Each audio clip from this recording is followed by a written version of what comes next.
La destrucción de la seguridad social. El 4 de noviembre de 1980 se promulgó el Decreto Ley 3500. Con ello, se ponía fin a un sistema de previsión social que había funcionado relativamente bien por varias décadas en nuestro país. Como todo sistema previsional, requería de algunas reformas que corrigieran discriminaciones odiosas entre trabajadores de distintas cajas, como por ejemplo las edades exigibles para pensionarse. Sin embargo, lo que se hizo fue acabar con la seguridad social y su sustento principal, la solidaridad. En su reemplazo se incorporó un sistema de cuentas individuales que funcionaría, capitalizando el ahorro de cada trabajador y prometía tasas de reemplazos equivalentes de un 70 hasta el 100% de los sueldos que en la vida activa se percibían. A partir de ese entonces se instalaba el principio del sálvese quien pueda o ráscate por tus propias uñas. Han transcurrido 44 años, tiempo suficiente para evaluar los resultados y la efectividad de sus compromisos. No obstante, es preciso señalar que el nivel de las pensiones de un país es también fiel reflejo del nivel salarial de los y las trabajadoras durante su vida activa. No se podrían tener altas pensiones en un país donde se pagan salarios miserables. El caso de Chile, donde la mitad percibe ingresos por debajo de los 550.000 pesos, da inmediatamente una idea de cómo son las pensiones en nuestro país.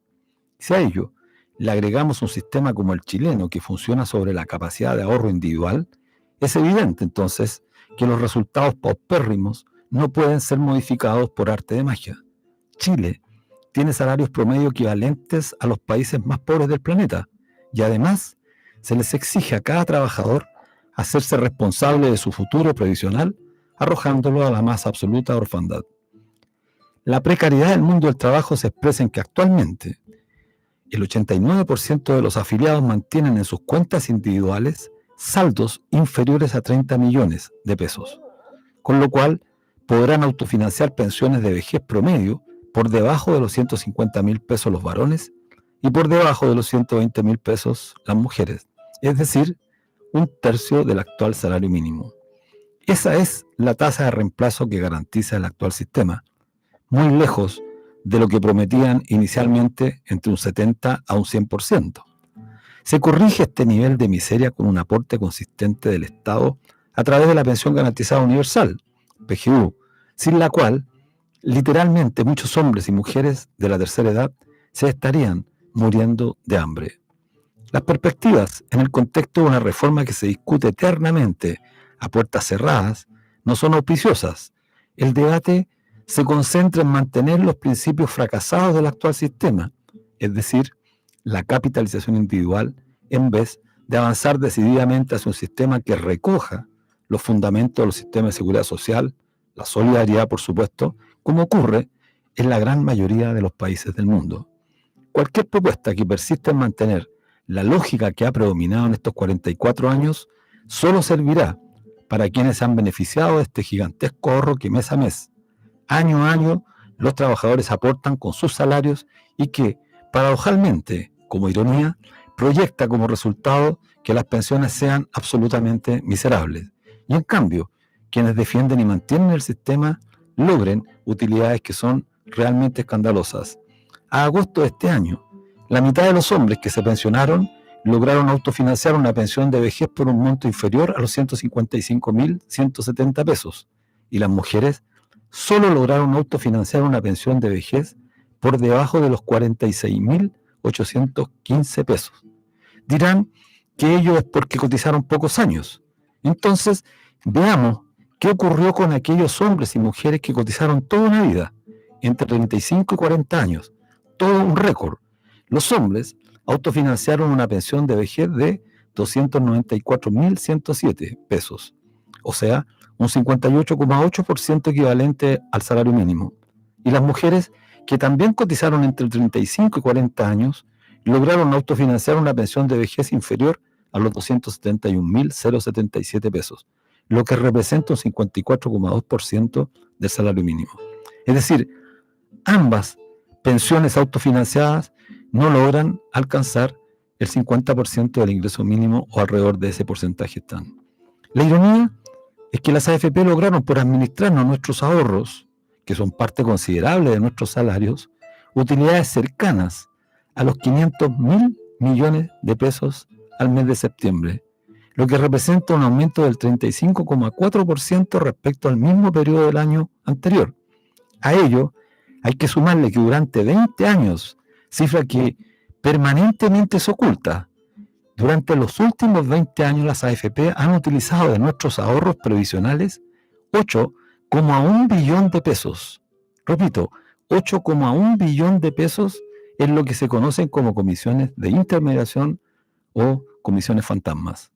El actual sistema solo favorece a los especuladores, a grandes empresarios, a bancos, compañías de seguros, fondos de inversión, corredoras de bolsa y quizás a un 5% de los actuales afiliados al sistema, como gerentes de grandes compañías, directores de servicios, diputados y diputadas, senadores y senadoras, ministros de Estado, subsecretarios, y a todo burócrata encumbrado que ha vivido y profitado del Estado durante toda su vida.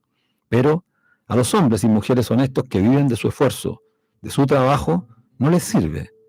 No por favorecer entonces a un 5% de los actuales afiliados, podemos seguir manteniendo un sistema que no cumple y no cumplirá con el fin de un sistema previsional, cual es pagar pensiones suficientes para enfrentar con dignidad las contingencias de la vida, que en la vejez muchas veces se tornan más apremiantes.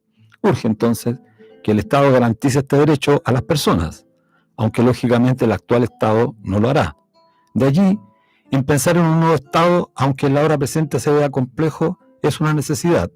Al menos hay que soñar con ese nuevo Estado garante de derechos sociales, indispensables para la vida, porque sin sueños la vida no tendría sentido.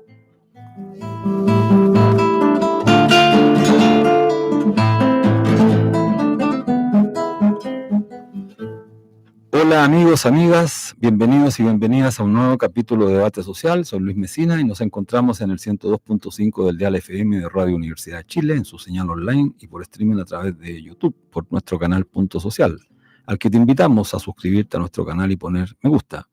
Saludamos a quienes hacen posible esta transmisión, a Ana Muga en la dirección, a Javier Márquez en la difusión y redes y a Patricio Núñez en los controles. Bueno, un comentario que no podemos dejar de efectuar antes del corte musical y para presentar a nuestro gran invitado que tenemos hoy día. Se comenta que ya existe un acuerdo en materia de reforma de pensiones. Esto es increíble noticia, si es que realmente fuese así, porque los auditores de Radio Universidad de Chile, los millones de trabajadores, de trabajadoras, no tienen idea de lo que se está fraguando. Ya no es la casa de Salaquet, como una fuente que nos informaba, nos comentaba.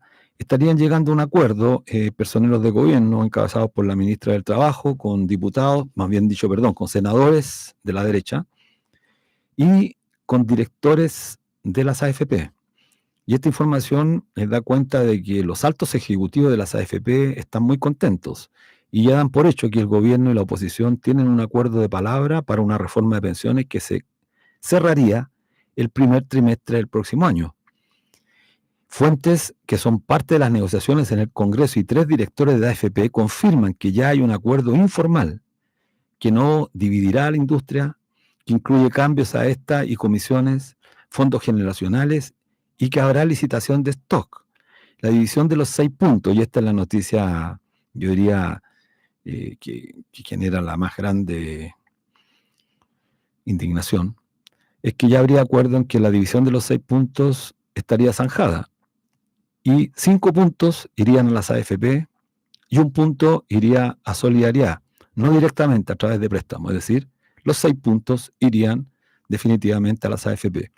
Esto es lo que parece francamente humillante, porque ni siquiera Sebastián Piñera habría logrado una goleada tan grande si que realmente esto se concreta como propuesta.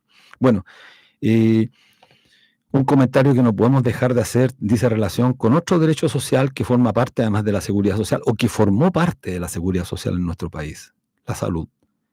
Estamos enfrentados a una crisis en la salud pública cuyas dimensiones son francamente preocupantes, alarmantes. El día de ayer, el Colegio Médico, Colegio de Profesionales y Gremios de la Salud se reunieron frente a la Moneda para entregar una carta dirigida al presidente Gabriel Boric y al ministro Mario Marcel, con el fin de exigir un aumento en el presupuesto de salud para el año 2025. Los gremios de la salud señalan que, comillas, en junio de este año, gran parte de los hospitales del país se quedaron sin recursos en el ítem 22, que les permite contratar servicios claves para su funcionamiento. El sistema de salud requiere, y esta es una cifra importante, requiere 330.000 millones mensuales para operar, por lo que la asignación de 100.000 millones que anunciaba el gobierno para enfrentar la crisis es insuficiente, a lo menos para atender las necesidades de funcionamiento y el nivel de deuda, es decir, menos de un tercio de lo que demandan los funcionarios de la salud es lo que está ofreciendo el gobierno. Los gremios además denunciaron en la misiva que se está poniendo en riesgo el funcionamiento de todos los centros de salud pública por la falta de insumos, cierre de pabellones, suspensión de cirugías y aumento en los tiempos de espera de las urgencias. Hay un tema relevante porque la salud pública es un derecho y sin embargo este derecho no se está garantizando.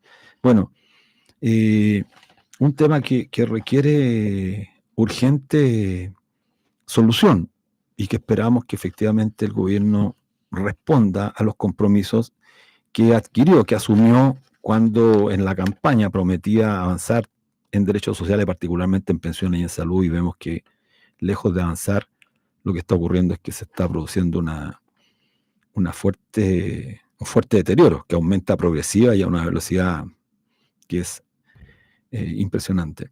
Bueno, otro tema que no podemos dejar a lo menos de mencionar tiene que ver con el triunfo en Estados Unidos de Donald Trump por sobre Kamala Harris.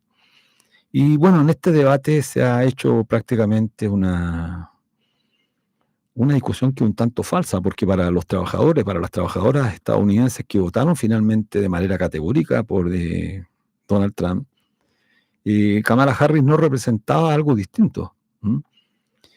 Representaban prácticamente lo mismo.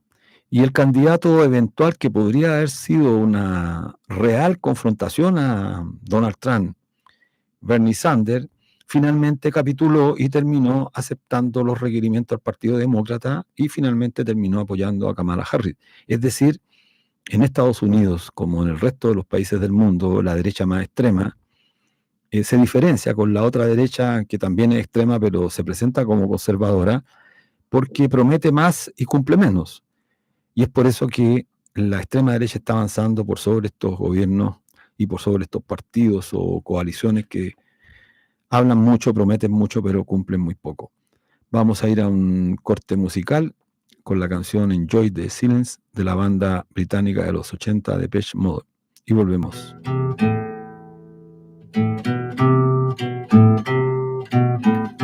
Volvemos a Debate Social, estamos en el 102.5 FM del dial, en Radio Universidad de Chile, en la radio que piensa, en su señal online y por streaming a través de YouTube en Canal Punto Social. No olviden suscribirse a nuestro canal YouTube y poner me gusta. Bueno, estamos en esta ocasión en el estudio con el abogado de la Universidad de Chile, Luis Mariano Rendón, conocido para muchos de nuestros auditores, quien ha patrocinado varias causas hoy en proceso respecto a violaciones a los derechos humanos. En su perfil de ex Twitter, se define como un octubrista y sudamericanista, preservacionista de ecosistemas y memorias. Fue dirigente estudiantil de la FECH, fue coordinador de RENACE y de la agrupación Acción Ecológica. Ha sido docente en la Universidad de Chile y en otras universidades. Ejerce su profesión con acento en Derecho Ambiental y en Derechos Humanos. Creó la Fundación Memoria Histórica, dedicada a relevar a las víctimas de violaciones a derechos humanos y a eliminar homenajes a la dictadura. Por eso se ha hecho bastante conocido también Luis Mariano. Luis Mariano se ha hecho parte de diversas causas de connotación pública en el último periodo, entre ellas Minera Dominga y contra el alto mando de Carabineros por las violaciones a los derechos humanos durante el estallido social. Bienvenido, tocayo Luis Mariano, a Debate Social. Muchas gracias por la invitación, tocayo. Bueno, entramos en materia. Lo más reciente fue una denuncia administrativa que interpusiste contra el fiscal nacional Ángel Valencia por abuso de poder y violación de normas éticas del Ministerio Público. Esto por la defensa que hizo el fiscal nacional usando la institución por los dichos del hermano y abogado de Luis Hermosilla, Juan Pablo, sobre los temas tratados en la reunión que sostuvo el fiscal nacional con Chadwick y Hermosilla una semana después de haber asumido el cargo, que inicialmente había desconocido y después tuvo que reconocer. Cuéntanos, Lucho, sobre esta iniciativa. Bueno, y un gusto tenerte en nuestro programa. Gracias. Sí, es una cosa bien inaceptable este comunicado que apareció con el logo, con el nombre de Fiscalía Nacional, Sí.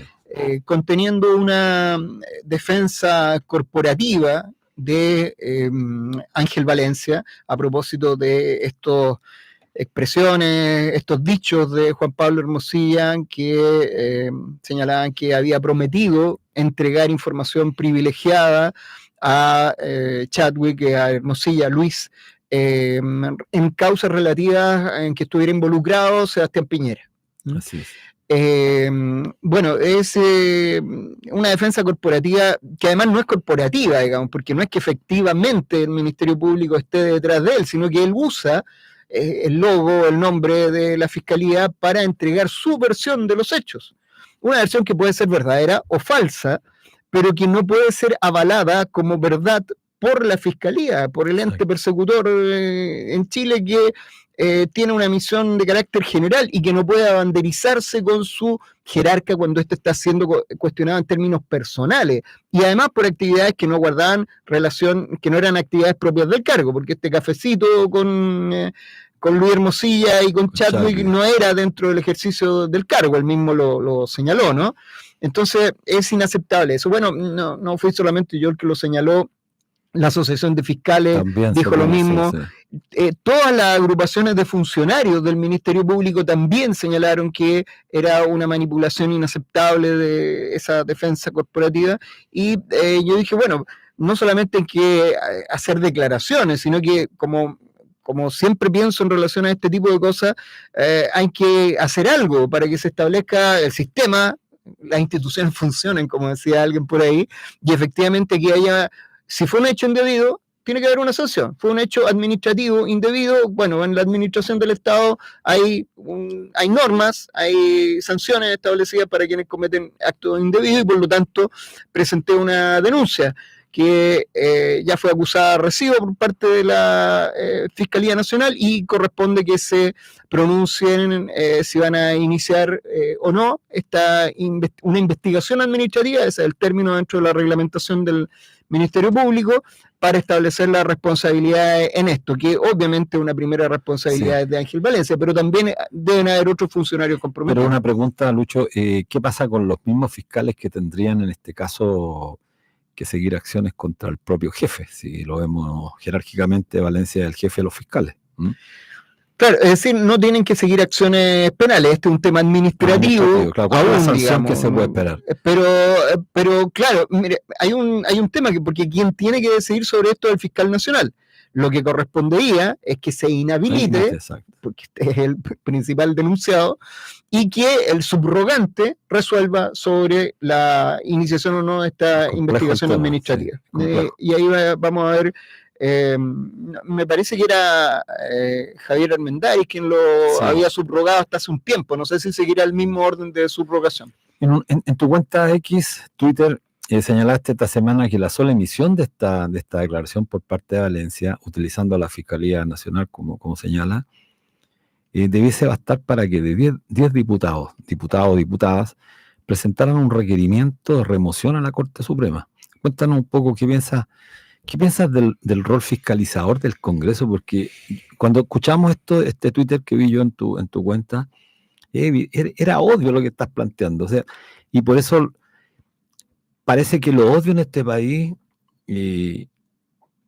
adquiere una dimensión tan grande porque no es expresión de valor, sino de la ética, que un abogado debiera cumplir un rol relevante. Sin embargo, como estamos en un país de tanta mediocridad, de tanto abandono de las responsabilidades que tienen, los actos como el tuyo aparecen casi como hechos aislados, pero que son tremendamente relevantes para la ciudadanía que espera que alguien haga algo.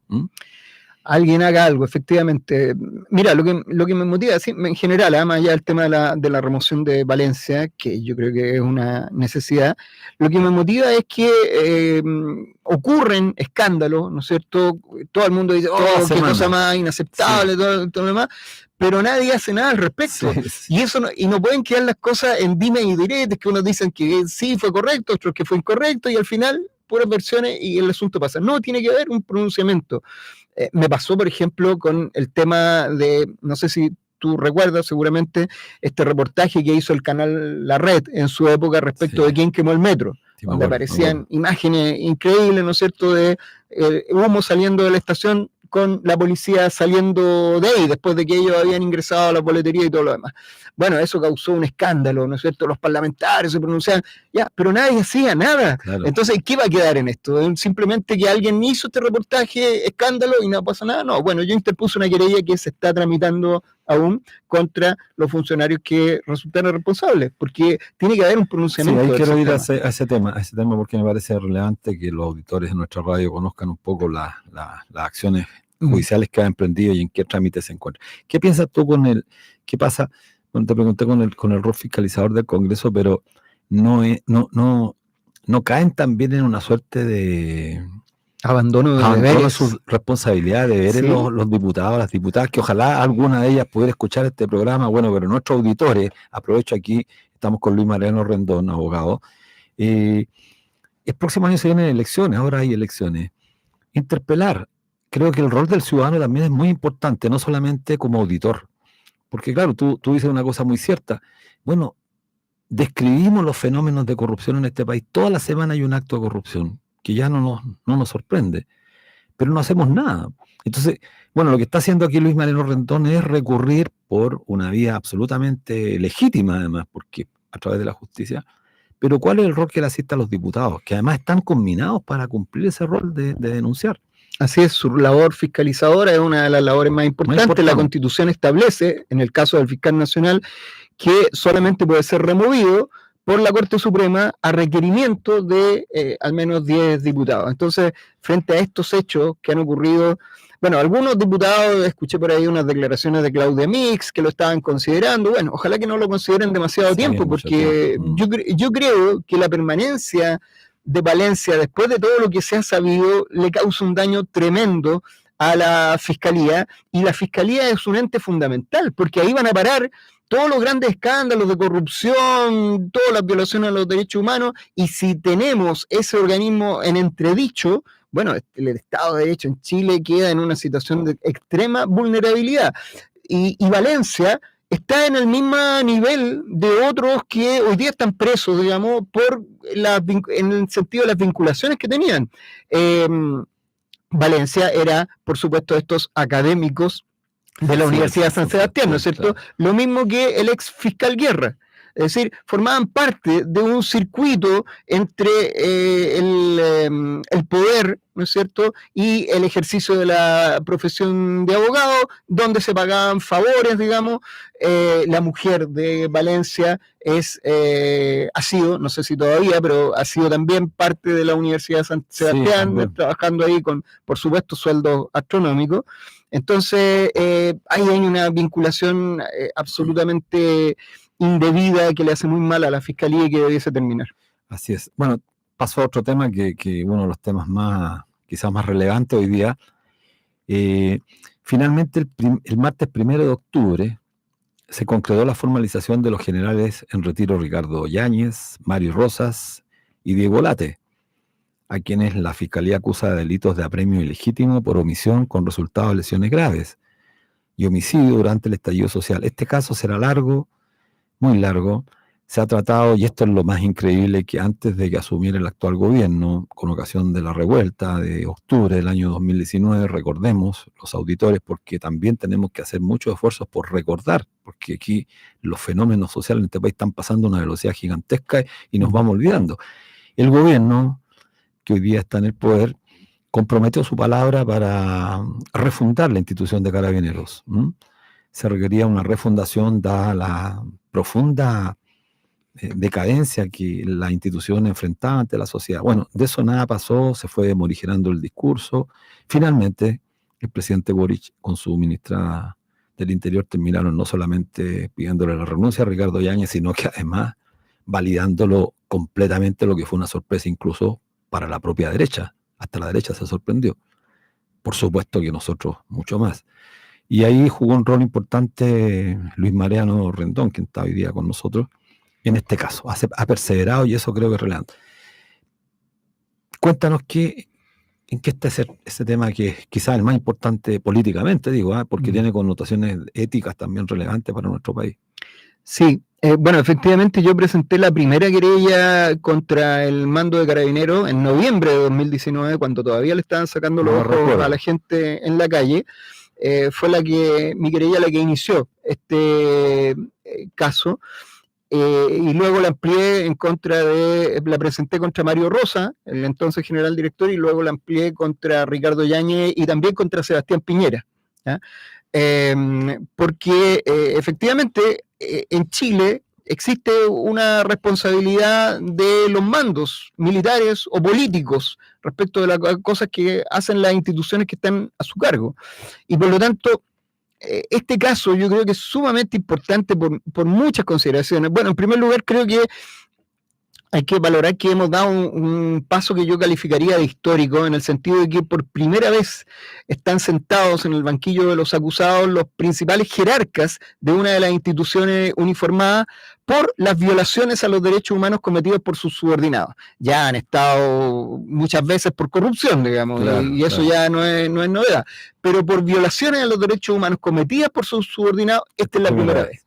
Entonces, eso es tremendamente importante. Y yo creo que lo que está aquí en juego es si va a ocurrir lo mismo que ocurrió en dictadura, que es que los principales jerarcas, los que dieron las órdenes, no pagaron nada y murieron todos impunes, o va a empezar a cambiar la cosa y no van a ser solamente los subordinados que paguen, es decir, no solamente se va a seguir cortando el hilo por lo más delgado como ha sido históricamente en Chile.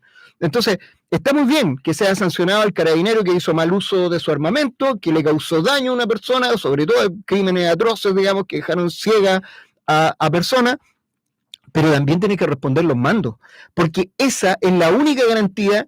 Si esos mandos negligentes que no hicieron lo que estaba a su alcance hacer para impedir que se siguieran cometiendo esas violaciones a los derechos humanos, si ellos no pagan, entonces esa señal de impunidad para futuros mandos va a ser, bueno, no se preocupen tanto que sigan violando los derechos humanos en la calle, porque a ustedes no les va a pasar nada. A lo más van a sancionar al que cometió la violación directa, y eso no puede ser. Eso repugna, y eso además yo creo que le hace pésimo, además a la institución policial. Tú habías sido, en ese mismo caso, Lucho, habías pedido que se formalizara también a Sebastián Piñera por la misma causa. ¿Sí? Así es. Pedí que se le formalizara, estábamos en esas discusiones, pero bueno, después tuve que presentar yo mismo la solicitud de sobreseimiento, porque el fallecimiento extingue la responsabilidad penal en Chile. Ok, bueno, es un tema. Creo que hay que estar muy atento a lo que suceda. No sé cuál va a ser el mecanismo que viene ahora con este caso de la formalización. Ahí el juez fijó 120 días de investigación. Estamos hablando enero, febrero. Sí, aproximadamente. Tras lo cual debiese cerrarse la investigación si es que no hay diligencias pendientes y no se establece una ampliación de plazo, y pasar posteriormente a la etapa de juicio. En este caso, la garantía es que vamos a pasar a la etapa de juicio, porque como hay formalización, incluso si el Ministerio Público desistiera de seguir adelante, que ha ocurrido en otros casos, y el Ministerio Público, bueno, comentábamos antes, digamos, los problemas que tiene. En este mismo caso, la prórroga que se estableció a petición de la ministra del Interior fue escandalosa, digamos. Exacto, inédito, nunca se conocía. O sea, imagínate, primero le dieron 5 meses de plazo para la formalización, y luego le ampliaron a 5 meses más. Sí. O sea, prácticamente un año que le ampliaron la formalización, un año en el cual el imputado seguía ejerciendo ni más ni menos que el cargo de general director de Carabineros, entre otras cosas, el organismo que tenía que colaborar con la Fiscalía en esa investigación. Entonces era impresentable. Mira, este tema yo creo que es realmente escandaloso, y el comportamiento del gobierno es particularmente escandaloso, porque mantuvo a un imputado con anuncio de formalización en el ejercicio de un cargo fundamental para la investigación del mismo caso. Entonces, yo veía el escándalo por el caso Monsalve, que está muy bien que lo hayan echado y todo lo demás, digamos, pero la discusión es que se demoraron 2 días. 2 días estuvieron y no echaron a ese tipo, digamos, y al otro lo tuvieron prácticamente un año con anuncio de formalización. Sí. Entonces es realmente impactante, digamos, estos dobles estándares del gobierno y de la derecha, por supuesto, porque la derecha hace escándalo por los 2 días, pero no hace escándalo por el año. Claro. En ese mismo sentido te pregunto, con el apoyo del gobierno que tiene el ex general Yáñez y de la derecha, ¿tú crees se puede avisorar un resultado, digamos, positivo para quienes exigen y demandan justicia? Es complejo. Es complejo, pero el camino está abierto, porque como te decía, independientemente incluso de la actitud del Ministerio Público, los querellantes particulares podemos forzar la acusación, que es como el término técnico, y presentar acusación y llegar a juicio. Y en ese juicio creemos que las pruebas son tan contundentes que va a ser muy difícil para un tribunal de juicio oral desestimarla y declarar que esta gente no tuvo ninguna responsabilidad en los crímenes que se cometieron. Recordemos que no solamente no los pararon, sino que prácticamente incitaron a los funcionarios bajo su mando a seguir cometiendo abusos.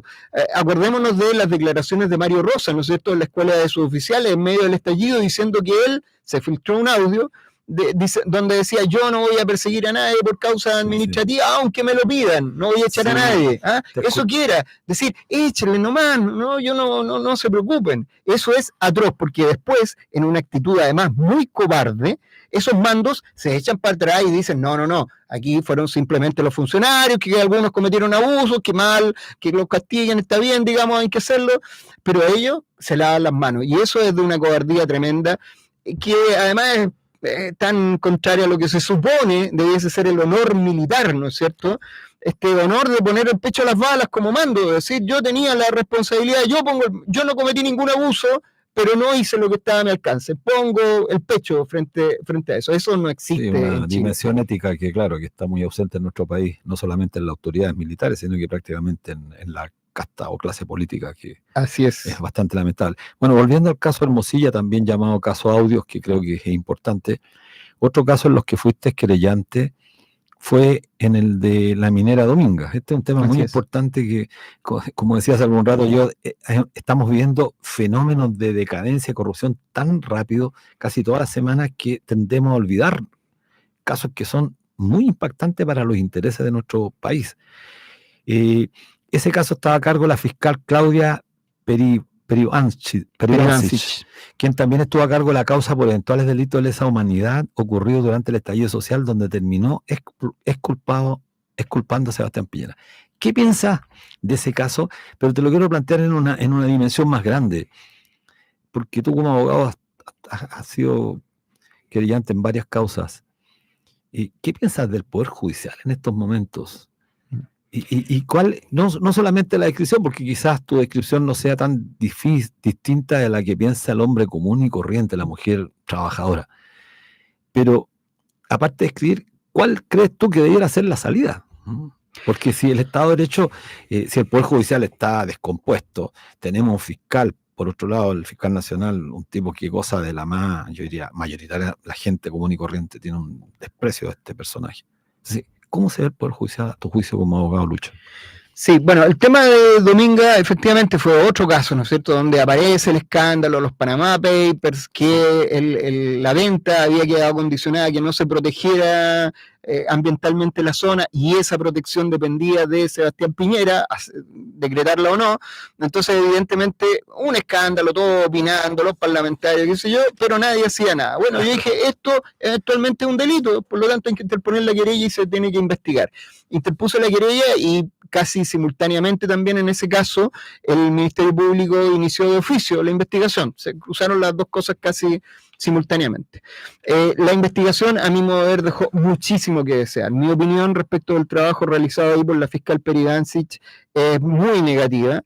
Ella ahondó con gran dedicación en todas aquellas aristas que apuntaban a la exculpación de Piñera, pero aquellas aristas donde sí se veía que podían haber un compromiso, las dejó totalmente de lado. Esto yo lo dije en el tribunal, digamos, porque cuando se discutió el sobreseimiento de ese caso, y dije que la actitud de la fiscal Peri Ivancic, a mi modo de ver, también estaba en conflicto con las obligaciones éticas del Ministerio Público de investigar por igual. Porque, mira, el Ministerio Público tiene una norma que se llama el principio de objetividad, que está pensada para que el fiscal tenga que investigar no solamente aquellas cosas que confirman la acusación, sino también aquellos aspectos que la echan atrás. Eso es lo normal, porque se piensa que el sesgo va a estar en la acusación. En este caso fue completamente al revés. El sesgo estaba en exculpar, claro, lo que va contra la naturaleza del Ministerio Público, pero ese fue el sesgo en este caso. Bueno, finalmente la causa fue sobreseída y, como te digo, yo con una muy mala opinión de la fiscal Peri Ivancic, pero el tribunal estimó que estaban las condiciones para sobreseer. Respecto del Poder Judicial, bueno, estamos ahí en un tremendo problema. El escándalo, claro, ahora ha estado de moda el fiscal nacional, pero lo que ha pasado con Ángela Vivanco y con otros ministros de la Corte Suprema, que además está muy ligado todo esto está muy ligado a los grandes temas de fondo que afectan a la ciudadanía, porque algunos pueden pensar que ya estas cosas son como propias de conflicto entre la élite, digamos, todo lo demás, pero yo escuchaba tu editorial sobre el tema de la AFP, las jubilaciones. Bueno, precisamente Ángela Vivanco operaba al interior del Poder Judicial a favor de la AFP, sí, en forma descarada.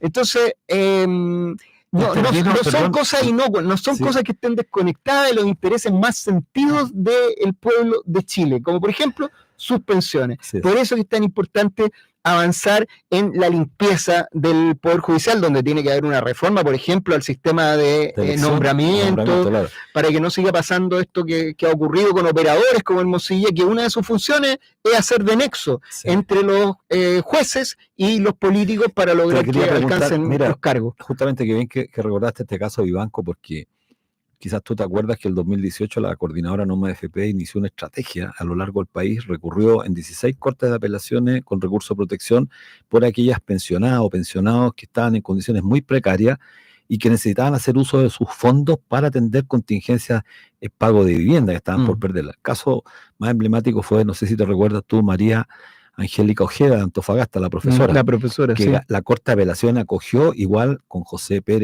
González en Talca y la enfermera en Punta Arenas. 3 cortes de apelaciones, 3 votos, reconocieron ese derecho. Pero fuimos a la Corte Suprema y perdimos. Bueno, ¿y quién fue la que tuvo? Ángela Vivanco. Entonces, ¿cómo repara el daño? O sea, ¿cómo la ciudadanía no se da, y cómo esta clase de política no se da cuenta del daño que le han producido a la sociedad? Que demanda justicia y encuentra todo lo contrario. Le producen un daño a la sociedad, perdón, y le producen un daño al Estado, porque claro, el Estado como tal queda desprestigiado completamente con sus mecanismos de resolución de conflictos cuando la gente conoce cómo funcionan realmente tras bambalina el poder y cómo privilegia los grandes intereses, como ha sido durante toda su historia. Lo que pasa es que en este último tiempo esto se ha transparentado. Por una cosa u otra, media azarosa, ha terminado mostrándose cómo funcionaba Los audios han servido un poco. Sí, han mostrado cómo funciona muy descompuestamente, digamos, todo el Estado. Lucho, quiero llevarte a otro tema, ¿no? Un tema que es más bien no tanto de contingencia, pero tiene que ver con la cosa política en el país. Bueno, nosotros nos conocemos hace años, creo que por ahí por el 2000 fuimos parte tú te acordarás, con Jorge Pavés, el expresidente del Colegio de Profesores, Manuel Cabies, el director de Punto Final, y con otras personalidades el intento por crear Fuerza Social. Fuerza Social, sí, lo recuerdo. Que fue un intento bastante interesante de distintos actores que veníamos de distintas historias. Y me recuerdo que en un foro, por eso te quería preguntar, en un foro que estuvimos los dos, me dijiste públicamente ahí que ya no eras de izquierda. ¿Te recuerdas? Y yo fui sorprendido un poco porque yo estaba en el esquema mío de ser un sujeto que venía de la FECH, de ahí te conocía yo un poco, te conocía también por la lucha destacada en la demanda ambientalista. Y me recuerdo muy bien porque una vez haciendo clase aquí en la Silva Enrique, salí con 2 alumnos que me dijeron, en la Plaza Italia hay una manifestación contra Hidroaicén. Y fui, y te vi que venía en un camión ahí y fue para los tiempos, fue creo que por el 2010, 2011. Fue una marcha gigantesca que sorprendió a todos. Estábamos con el Claudio, también ecologista, que era vecino mío en ese entonces, ahí nos invitaste a subirnos a un camión. Pero en ese intento de fuerza social, a propósito de lo que me dijiste que no eres de izquierda, ahí tuvimos un contrapunto. Y yo te quiero preguntar, porque vi en el proceso de elección de Gabriel Boric, te vi muy comprometido con la campaña por Gabriel Boric, que me llamó la atención, te lo digo, pero ahora también te he visto muy crítico. ¿Qué sensación tienes hoy día después de habértela jugado por un gobierno que prometió mucho, prometió transformaciones sociales, en salud? Esa es mi primera pregunta. Y la segunda pregunta, ¿qué piensas de la izquierda? ¿Crees que existe izquierda? Porque tú vienes de un pasado importante en el movimiento social.